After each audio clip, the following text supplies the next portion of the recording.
you guys. We have our next podcast, and mi hermano está aquí con nosotros. Mi hermano se llama John. John, say hi. Hey, how you doing, everybody? So he's ridiculously brilliant, and I think you're exaggerating. And we are having vegan margarita pizza inspired ramen with air fried tofu. What do you think? This is really good. I'm on my second helping. This is really good. With a side salad. So we're just chilling. And we're actually drinking apple cider. And to go with the apple cider, we actually have a conversation that we want to share with you guys that we were actually just talking about. Like, oh my God, we need to record it. And I was basically telling my brother, like, you know, I was feeling like I'm not very accomplished and I haven't really progressed. And he was making analogy as far as the apple tree. And then we were talking about apple. And it just all kind of fit together quite seamlessly. So I'm going to let him take it away. I didn't even see that we had the apple cider. Apple trees, that did not come in. But, so yeah, I was telling you, you know, you're feeling stuck right now. But... So I mean, you've gone. I don't know how much you've told your listeners. So tell them everything. We're not going to rehash all of that. But the place where you are right now, I was telling you, that girl 10 years ago, or you know, how long ago did we meet? It was like 15 or something years ago, something like that. Yeah. That girl would look at this life, and that would be her dream life. Right. The dream, the life that you're living right now. She'll be like, this is a dream life. So already you are winning. Yeah. Like super winning. But right now that you have arrived at this place, which, you know, I'm not saying you should like rest up or anything like that. You know, don't be complacent. Right. But enjoy the moment. Yeah, and I think the key word you said for me, which is very difficult, is be still. Be still. Like the apple tree. Right, because so when you plant a tree, like an apple tree, my dad planted 2 apple trees. And it takes a long time for the tree to start producing fruit. Right. Sometimes it takes like 3 years to see some fruit, but it's like bitter. It's like you don't want to eat that stuff. And like you get into peak production maybe like 7 years into it, depending on how much you care for it, etc. So now imagine if you're that apple tree, you're sitting there first year, haven't produced any fruit. Second year, no fruit, no visible productivity. Right. You don't feel like you're progressing. Mm-hmm. But you are, just because you're working though. Like you're working internally, like the tree is working. You are an apple tree. Yeah. You're going to produce apples. Yes. But so what you're feeling right now is you're in this first or second year of doing nothing visibly productive. And you're thinking to yourself, oh, you know, my goals are not being achieved. I feel stagnant. But, you know, like if you know, somebody, if I planted the trees, or if my dad planted the trees, and look at it in the first year and said, Dad, these trees have not produced anything. We should just cut them down, just, you know, cut our losses and try something new. But no, like if you know about the apples, you know about trees, it's going to take you that long time to get it going. And right now you're just being fortified. Fortaleza, como me dijiste antes. Y sabe que me di cuenta ahora, you know, envisioning that process is also, you know, an apple tree needs rain, it needs sunlight, you know, and so during this time, I need to be giving myself that rain, that sunlight. I need to be nurturing the inside. Exactly. And actually, you're not even the one nurturing it. The apple tree doesn't give itself rain. Right. The apple tree doesn't give itself sunshine. Es Dios que me está. Exactly. Y Dios lo que está dando exactly. el árbol. Mm-hmm. So God knows exactly what you need in this moment. That just struck a car with me. I hope I don't cry, Dios mío. God is doing something in you. He's giving you sunshine. He's giving you water. He's giving you all the things that you need, because, I mean, you've been moving around helping. He's giving me this apartment. Which looks really nice, by the way. Thank you. And so you've been doing all these things for other people, but now is your moment for you to receive.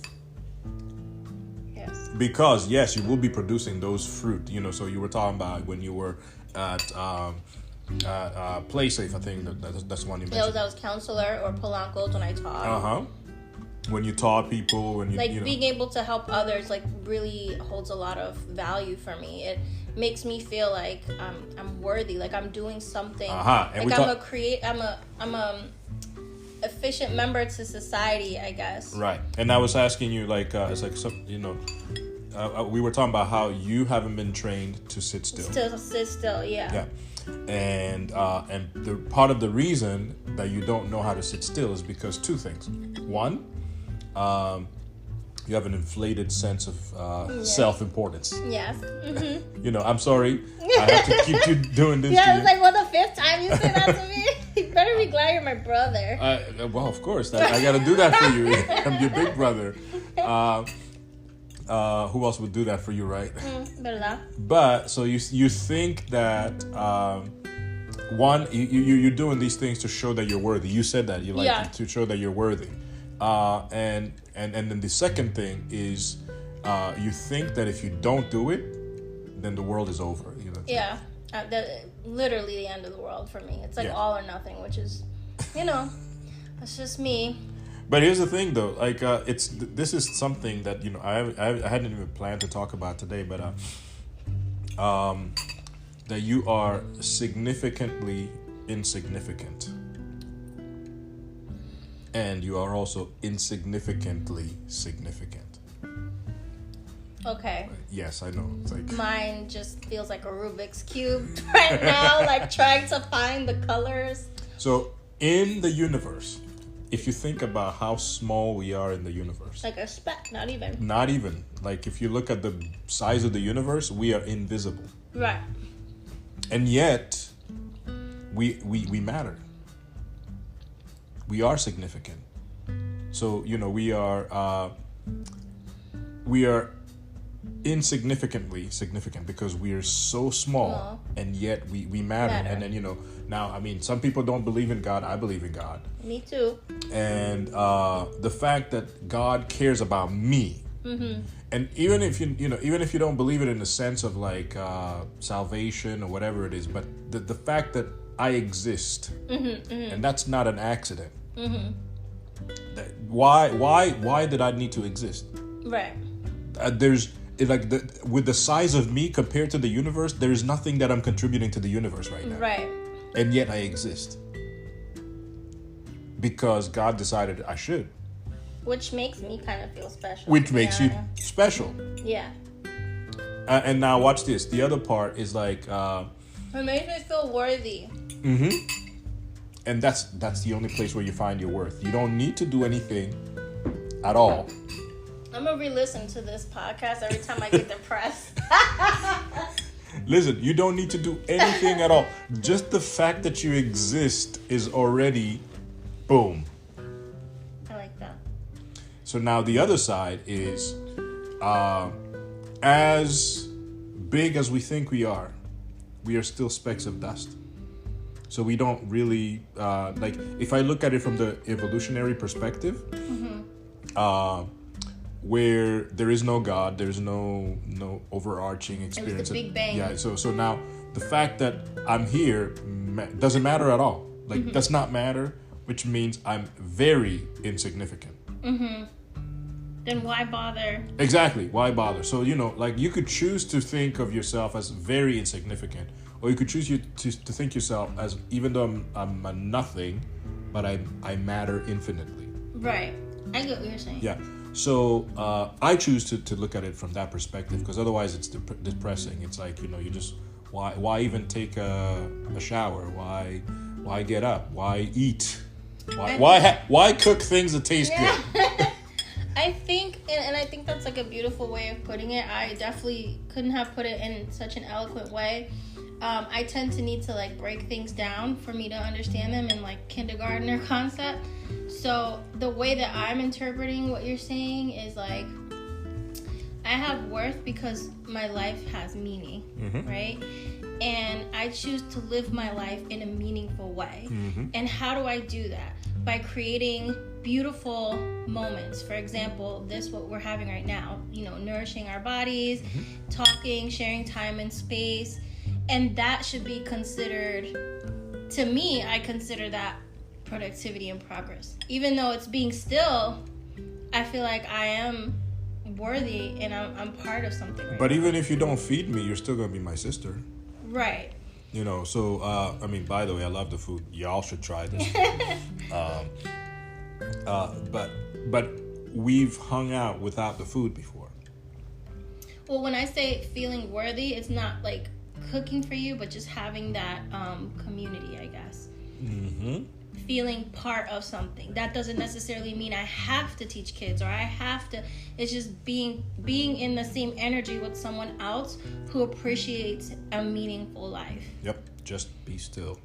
Yeah, we're being kind of still, even though we're making a podcast. Yeah. And you know, for your listeners, the irony of it was we started having the conversation, and they were like, "Well, we should do this." I'm like, this defeats the purpose of the conversation. I was like, "Oh, we're gonna do something. We're gonna be productive." but you know, I think as you said, this is something that I also want to listen to, because sometimes I feel the same way that you feel. I feel like, oh man, you know, I haven't accomplished anything today, or I feel like I haven't accomplished anything this year. So, you know, I'm looking back at the year, and then it's very easy to look at the things you didn't get to do. Mm-hmm. But what about the things that you actually did? Exactly. I'll keep saying it. Graduate from college. Mm-hmm. That was a big thing for me, even though it's like 3 years ago now. But it was a big step. Yeah. Especially because, you know, it was so much effort. You put in so much effort, and you got it done. And then you moved to the next thing, and you started all these businesses. I mean, you were already doing that, you know, while in college, but you started all these businesses, and each of them, while even, you know, you're talking about like, oh, you know, this one is just generating $1.60, but that's just because you're still in that early apple tree stage. Right.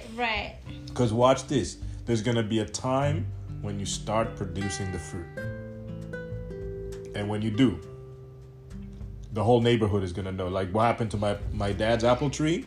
1 year it produced so much fruit, it was leaning down so much. And I think it was actually like premature. It was like prematurely producing fruit. Like the branches got weighed down and everything. And the neighbors were passing by. Can we have some apples? We're like, sure, take. Nuts, yeah, sure. You have exactly. You have so much abundance. But this is what we had to do with that apple tree. We had to do something that sounds weird, but we actually had to trim it down. We had to prune it, because if you bear so much fruit and you're not ready for it, when you're not being fortalezada.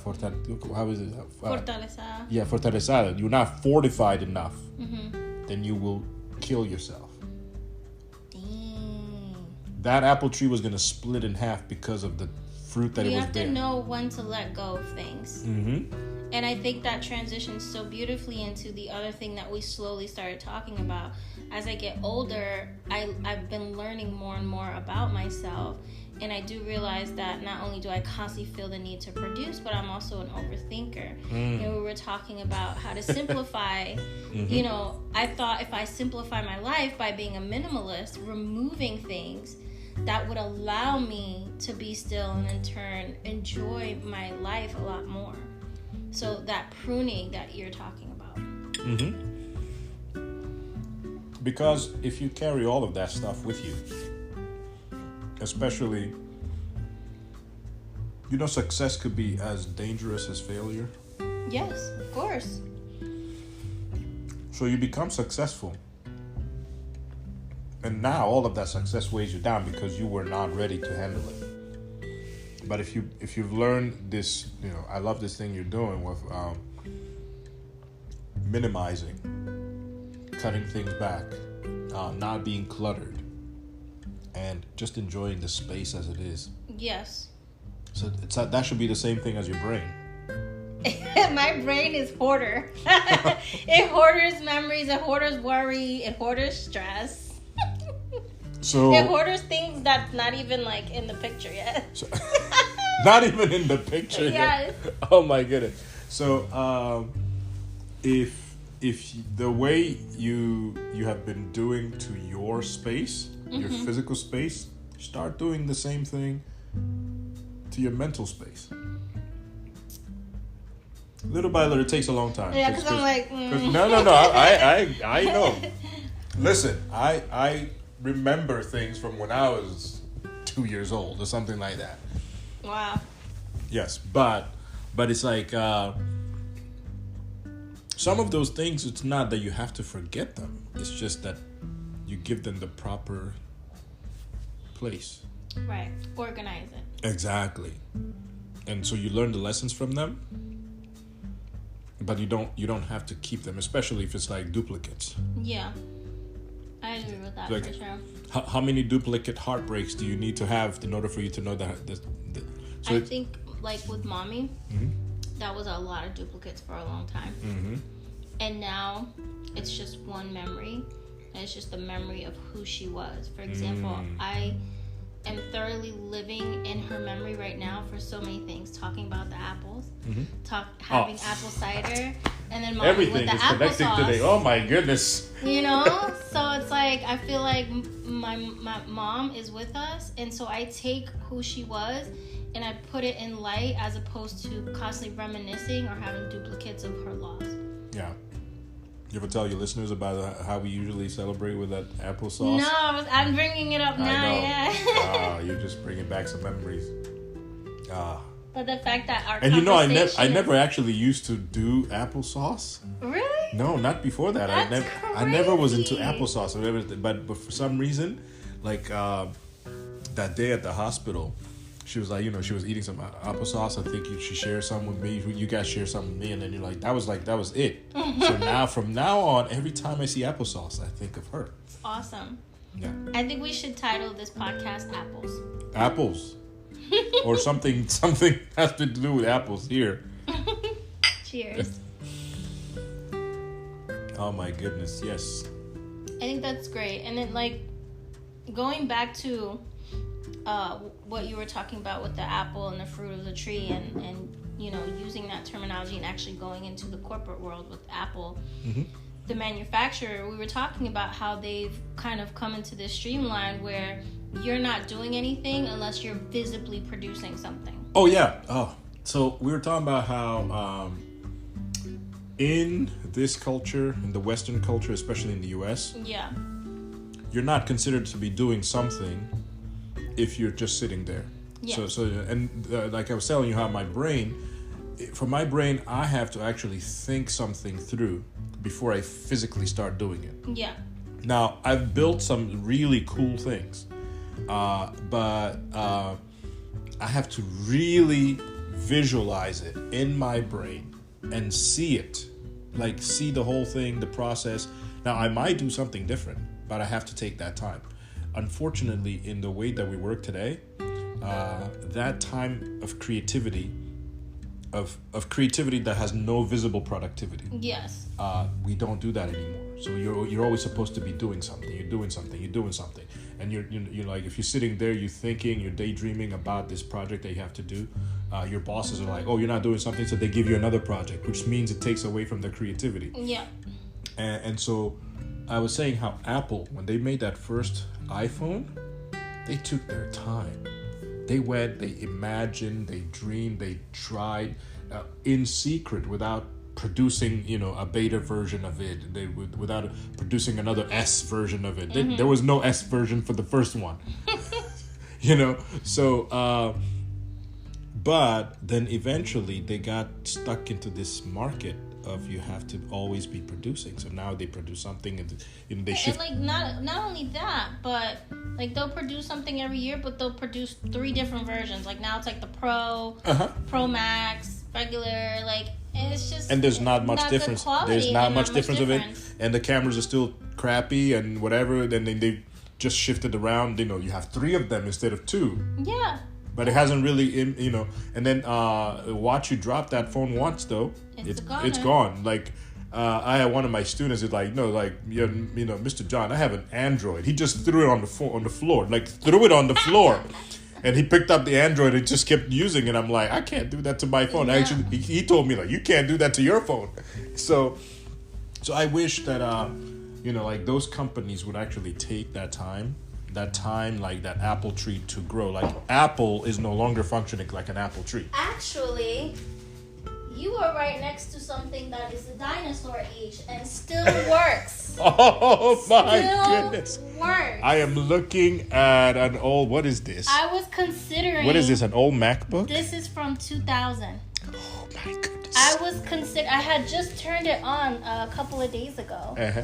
And I was like, wow, this still works. This part fell, so it might not work what now. did you do? What did you I open dropped it? it over the weekend, but it did work. I turned it on and everything, and like feel it. It's like ridiculously heavy, and it's like this took so long to make. You know what I mean? Oh my goodness, with a DVD player. Yeah, and it's like, this is one of their first Yo, products. this is an optical drive, man. 20 years later, and this thing still works.